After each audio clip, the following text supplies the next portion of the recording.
All my life, I just wanted to be a nurse, to aid people in need. I expected to see deaths. I expected this profession to be bloody. But not as much as this, choosing who to save and choosing who to die. Can't we just save the both of them?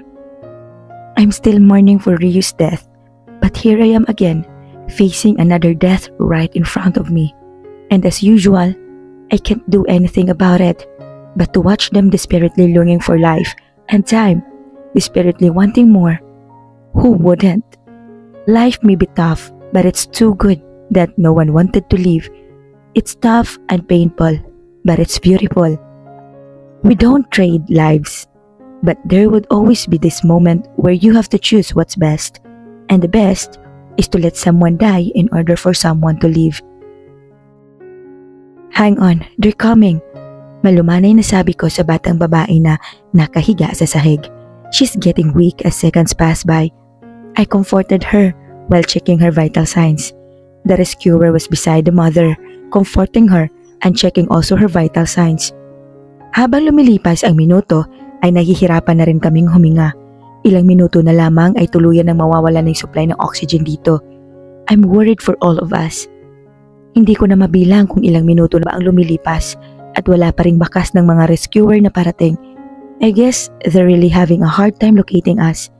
Maging kami ay hindi rin alam kung saan banda kami napadpad kaya hindi kami makakatulong sa aming lokasyon. I just need to pray and trust them. They will found us. Kailangan ko pang makipag-ayos kay Drevon. Speaking of Drevon, alam kaya niya na nandito ako? Maybe he thought na nag-walk out lang ako at umiwas sa kanya.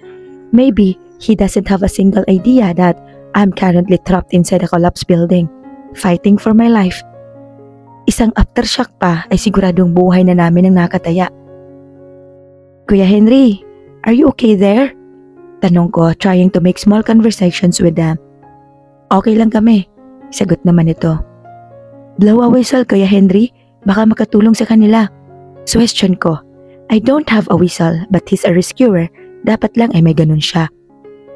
Fuck, bakit ngayon lang natin naisip yan? Sagot niya. Mahina akong tumawa. Siguro ay sa labis na gulat sa mga pangyayari ay hindi na kami nakakapag-isip ng maayos. The first thing to do during this kind of situation is to blow a whistle. How can we forget that? Stupid. He started whistling endlessly, but nothing happens. Wala man lang dumating. I sighed and picked up my walkie-talkie when I heard a static sound from it.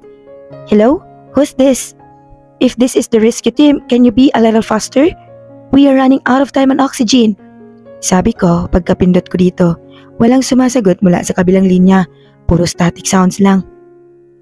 Guys, I'm serious. Where are you now? The kid needs medical attention now. Pag-uulit ko. Come out alive and explain everything to me. Baby, halos mabitawan ko ang hawak kong walkie-talkie sa boses na narinig ko sa kabilang linya. I can feel my heart beating terribly fast. I'm lost for words. How come? How come he's here? Promise me. I suddenly felt desperate to leave. I don't want to leave him. Where are they now? I answered them. I sent all of my fucking men to locate you. I'll kill them if they didn't find you in 10 minutes. I chuckled on what he said. It's reassuring. If it's from him, I know I would be safe. Okay, can I talk to Jill? Pag-iiba ko ng usapan. No, you can't. May bahid ng inis sa boses niya. This is medical situation, Drevon. Narinig ko pa ang mahinang pagmumura niya bago ko marinig ang boses ni Jill. Divine, tawag nito sa akin. Jill, anong gagawin ko sa bata? Anong mangyayari sa kanya kapag tumagal pang rescue? Bungad ko rito.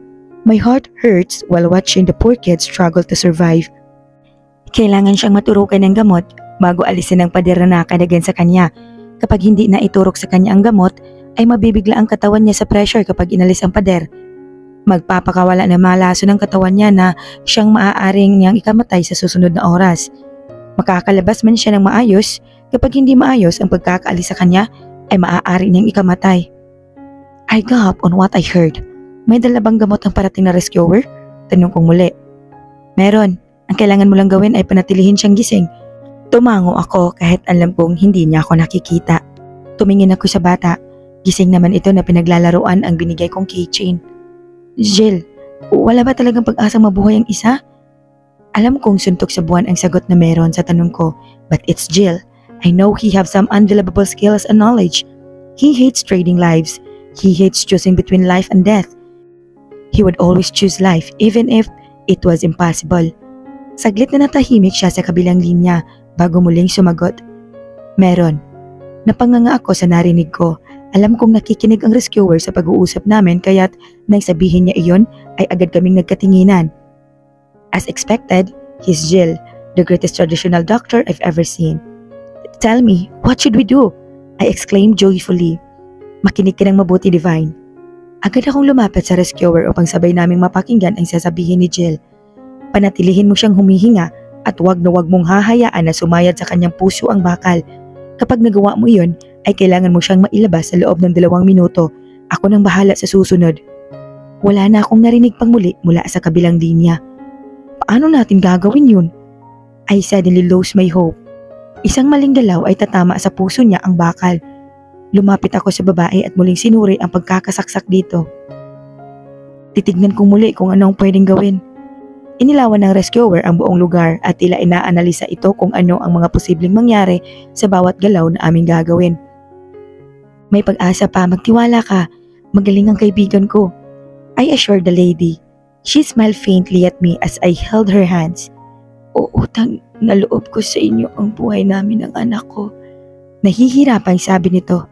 Don't talk. Conserve your energy. Gagawa kami ng paraan. Ngumiti siya at marahang tumango. What can you say? Tanong ko sa rescuer. I think I found a solution. Muli kaming bumalik sa lugar ng babae. Someone would carry the weight and stop the other wall from collapsing toward the kid while someone was cutting the metal. Napatango ako sa sinabi niya. Then, we should say that to the camera rescuers. Masayang sabi ko pero umiling siya. We need to do that before they arrive. Maaaring gumalaw ang mga semento pagdating nila. Napatulala ako sa sinabi niya. Percentage of success? Kinakabahang tanong ko. 51%, sagot niya. What would happen if we fail? Tanong kong muli. Mamamatay tayong 4. Guguho ang buong kinalalagyan natin. That's a very tough decision to make, sagot ko. We're trying to save one life, but the price is too high. There's nothing more painful than having a chance, but you're afraid to take it. Should we risk it? Tanong kong muli sa kanya. Every life matters. Simpleng sagot niya. Tumango ako at agad na lumapit sa nanay. I would cut it. You take the weight. Whatever happened, you can't let something fall to the kid. Should we risk it? Tanong kong muli sa kanya. Every life matters. Simpleng sagot niya. Tumango ako at agad na lumapit sa nanay. I would cut it. You take the weight. Whatever happened, you can't let something fall to the kid. I won't let the metal touch her heart. Tumango siya sa sinabi ko. Pinosisyon na namin ang sarili namin at binigay niya sa akin ang lagari na nakalagay sa bag niya. Tell me if you're ready. Sigaw ko sa kanya. He started positioning himself and he shouted, Go! I carefully cut the metal, not letting it move. This is very difficult because of limited space and movement. We can't even stood up. Hanggang pagluhod lang ang kaya naming gawin. How's the situation? Is it heavy? Sigaw ko sa kanya. Rinig ko ang mahinang tunog mula sa kanya na simbolo ng nahihirapan siya. Binilisan ko ng kaunti ang pagputol sa bakal at ilang minuto pa natapos rin ito. Pinakiramdaman ko ang bawat pader kung tutumba pero wala. Thank God. Inilalayan ko ang babae at maingat siyang inihiga patagilid upang hindi magalaw ang bakal na nakatusok sa kanya. Maingat ko siyang hinatak palapit sa kabilang direksyon kung saan nandoon ang batang babae. This is so heavy! Rinig kong sigaw ni Kuya Henry. Mabilis kong inayos ang posisyon ng babae at nang maayos ito ay agad akong lumapit kay Kuya Henry para tulungan siya. Hinawakan ko rin ang hinahawakan niya. I exerted force and I realized it's really heavy. We can't release this. Guguho ito. Nahihirapan na sabi nito. Sure, sagot ko. Nasaan na ba kasing mga rescuers? Nanginginig na ang mga kamay namin sa sobrang bigat ng pinipigilan naming pagguhong semento. May tao ba dyan? Nagkatinginan kami ng rescuer at kahit hirap na hirap siya, ay nagawa niyang ilagay sa bibig niya ang whistle at tuloy-tuloy itong pinatunog. "They're here!" Rinig naming sigaw ng isa. Mula sa kaliwa namin ay narinig namin ang pagtutulungan nilang maghukay ng butas. At nang tuluyan na silang makapasok, ay halos maiyak ako. Finally, "Help us lift this up." Nahihirapang sabi ni Kuya Henry kaya't agad namang lumapit ang tatlong rescuer at tumulong sa amin. "Maaari mo nang bitawan, miss." Pagsabi ng rescuer noon ay agad akong bumitaw at lumapit sa nanay na babae. "Take her to Jill. Huwag niyong hahayaang gumalaw ang bakal sa dibdib niya. Hanapin niyo si Jill, si Dr. Jill. Siya lang ang mag-oopera sa kanya." Utos ko sa mga rescuer habang inaayos namin ang posisyon ng babae sa stretcher. "Okay, miss." Matapos nun ay dahan-dahan na nilang nilabas ang babae. Agad naman akong pumunta sa batang babae na ngayon ay tinuturukan na nila ng gamot. Ilang minuto pa ay dahan-dahan at unti-unti nilang inangat ang nakadagan na pader dito at nilagay sa stretcher ang bata. I sighed in relief when they started dragging the stretcher outside. "Tara na, miss." Yaya sa akin ng isang rescuer. Tumingin ako kila Kuya Henry. Nakita kong unti-unti nilang ginagawa ng paraan upang hindi kumuho ng tuluyan. "Sige na, lumabas ka na. Kaya na namin ito." Tumango ako at agad na sumunod palabas. Nang tuluyan na akong makalabas sa building na iyon, ay agad akong napapikit sa liwanag na nakakasilaw at sa sariwang hangin na nalalanghap ko. I can hear some medical personnel approaching me but I ignored them. I just let myself feel the fresh air that I've been wanting to inhale for the past hours. "I'm alive," I whispered to myself. I decided to open my eyes, but a man came rushing to me and the next thing I knew, his lips were on mine. I was very shocked and my body felt frozen. I heard gasps from every employees of Rockford Hospital who witnessed their CEO kissing me. Agad kong nilayo ang labi ko sa kanya. Damn, nakakahiya. He cupped my face and stared deeply into my eyes. "Stop doing this kind of things, baby. I'm going to die worrying about you." Ngumiti ako at mahigpit siyang niyakap. "Sorry," I whispered. "Let's talk about that later. Let's go home." Iginala ko ang aking paningin at marami pa din ang mga ginagamot na pasyente. "Where did they both the lady and the kid?" Tanong ko sa kanya habang nililibot ang paningin ko. "The lady was with your friend whom I want to kill so badly and the kid was with Travis." Sinamaan ko siya ng tingin sa sinabi niya pero hindi man lang siya natinag at parang wala lang ang sinabi niya. "I need to check them," sabi ko sa kanya at nagsimula ng maglakad pero agad niya akong hinatak kung saan wala masyadong tao. "Can you please stop doing that?" He's done worrying. Now he's angry. "Do what?" I asked confusedly. "Stop worrying for others. Can you even see yourself right now? You look like a mess. Your head is damn bleeding." His eyes were full of anger now. His jaw and fist are clenching. "Paano ka nakarating dito? Bakit ka nandito?" Sunod-sunod na tanong ko. "You just ran away while we're in the middle of a discussion. What do you think would I do? Of course, I'm going to find you even in the deepest hell. And then, I found out that my beloved girlfriend went inside a collapsing building trying to save someone. So your beloved boyfriend used a private plane to went her since roads are blocked. And then, when I arrived her, I found out that my beloved girlfriend was trapped inside the building with a male rescuer. And then, I ordered my men to find you in 10 minutes or I'll kill them. But they found you in 11 minutes, so remind me to kill them later. You're welcome." I stared at him. Hindi ko alam kung kikiligin ba ako o maiinis ako sa sinabi niya. He's very sarcastic and it's annoying.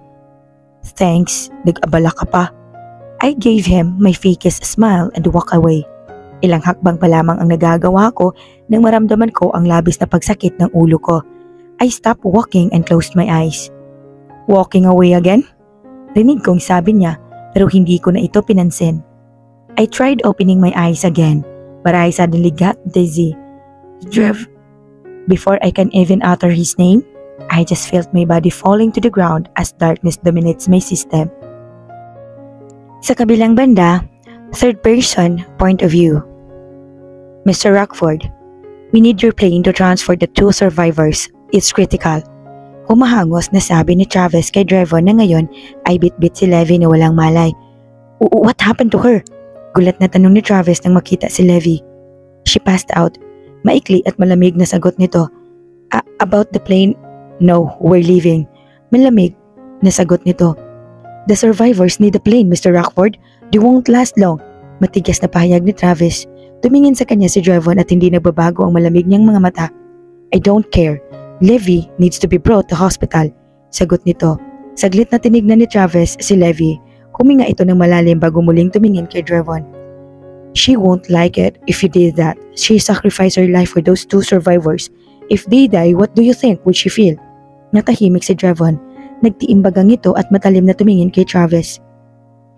If something happens to her, I swear I'm gonna fucking kill you.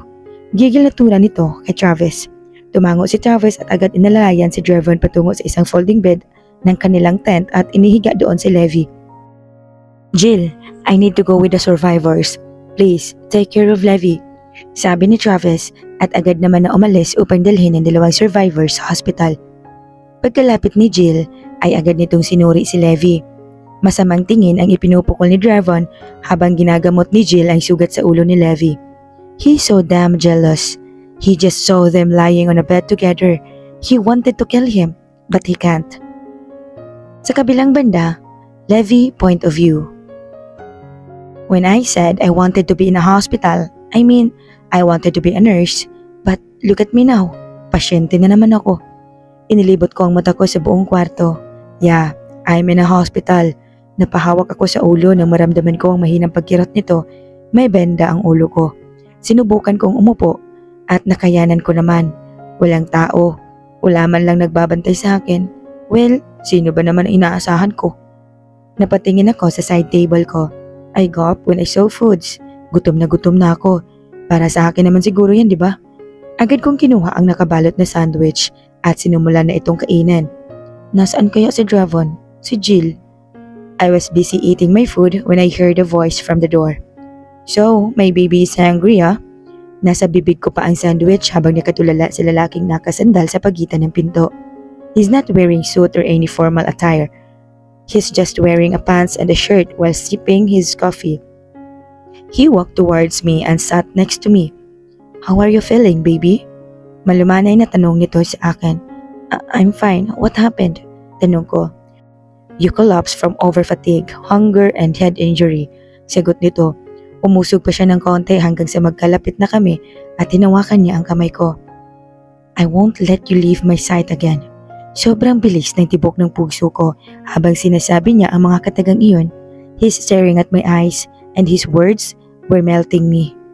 Ibinaba ko ang hawak kong sandwich at agad siyang niyakap. I felt his body stiffen but he hugged me back. I love you, baby. I whispered to him. Mura niya at agad siyang humiwalay sa pagkakayakap. He cupped my face and his lips crushed against mine. He kissed me slowly and passionately. I love you too. He whispered after the kiss. Ngumiti ako at agad siyang tinulak palayo. Di ka nagalit? Tanong ko sa kanya at pinagpatuloy na ang pagkain ng sandwich ko. How can I? Every time we fought, something bad happens to you. I just chuckled and finished my sandwich. Can I have your coffee? Agad naman niyang inabot sa akin ang iniinom niyang kape. Where's Jill? Tanong ko sa kanya. He looked at me irritatedly and rolled his eyes. Aba, marunong na siyang umirap ah. I don't know and I don't care. Bored na sagot niya at sumandal sa headboard ng kama. You don't care? Pag-uulit ko sa sinabi niya, I stopped myself from smiling when a silly idea came into my mind. I don't give a fuck. Masungit na sabi niya. Ay, baka umuwi na sa isla yun. Tapos sinumbong ako kay mama at papa na may nangyaring masama sa akin. Pag nangyari yun, kukunin na nila ako at hindi na pababalikin dito sa Maynila. I guess it's a goodbye for the both of us, then? Pigil na pigil ko ang sarili kong tumawa. Calm myself, kunwari pa akong sumimangot at paawa effect na tumingin sa kanya. Bigla siyang napaayos ng upo at agad na kinuha ang cellphone niya. May denial siyang numero at tinapat sa tenga niya ang cellphone niya. Kumunot naman ang noo ko sa labis na pagtataka. Actually, what I said was partly true. Pag nalaman nila na may nangyari sa akin at ipipilit na naman nila na sa isla na lang ako para mabantayan nila ako, but then, they always end up supporting me from everything I want. And knowing Jill, he won't make my parents worried for me. Gusto ko lang siyang makita. Ulit, since kami masyado nakapag-usap simula ng insidenteng iyon. Find that man named Jill and bring him to me. ASAP. Agad akong napatingin kay Drevon sa narinig ko. Hindi ko alam kung matatawa ako sa itsura niya. Nakabusangot at tila inis na inis. Binaba niya ang cellphone niya at muling umirap sa akin. Happy? Inis na sabi niya. Sasagot pa sana ako nang biglang bumukas ang pinto at iluwa nun si Jill. Tatakbo na sana ako para salubungin siya ng yakap, ngunit isang kamay ang marahas na humila sa akin paupo. You have dextrose, stupid. Malamig na inis na sabi nito. Muntik ko nang malimutan kaya't umayos ako ng upo at hinintay makalapit si Jill. Nakangiti itong lumapit at tumayo sa tabi ko. Ayos na bang pakiramdam mo? Tanong nito sa akin. Halata pa ang ilang galo sa mukha niya dahil sa lindol at sa pagsusuntukan nila ni Drevon. Oo, hinintay mo ba ako magising? Masayang tanong ko sa kanya. Lumapit siya, nilagay ang kanyang kamay sa ulo ko. Akala ko ay kung ano ang gagawin niya. Aalisin lang pala ang benda na nakakaikot sa ulo ko. Matulog ka ng maayos, bawasan mo, iniisip mo at kumain ka ng tama. Kapag nangyari itong muli, ay talagang hindi ko na mapipigilan ang sarili ko at sasabihin ko ito kay mama at papa. Napangiti ako sa sinabi niya. He also calls my parents mama at papa. Gaya ng sabi ko, parang magkapatid na talaga kami. Oo na, promise mo sa akin, hindi mo na ako susumbong ha. Parang batang sabi ko sa kanya, huminga siya ng malalim at tumango. Natapos na din niyang alisin ang benda sa ulo ko. Matitiis ba kita? Nga pala, kailangan ko nang umuwi. Hinintay lang kitang magising. Kailangan na ng pasyente ko ang gamot niya. Bigla akong nalungkot sa sinabi niya. Wala pa man at parang namimiss ko na agad siya. Ngayon na mismo? Malungkot na tanong ko. Oo, magkikita pa naman tayo kaya huwag ka nang malungkot. Tumango ako at niyakap naman niya ako. Huwag mo na akong ihatid. Mag-iingat ka lagi, Divine. Hinalikan niya ako sa noo at lumayo na siya. Ingat ka, Jill. Paalam ko sa kanya. Kumaway muna siya at tuluyan ng lumabas ng kwarto.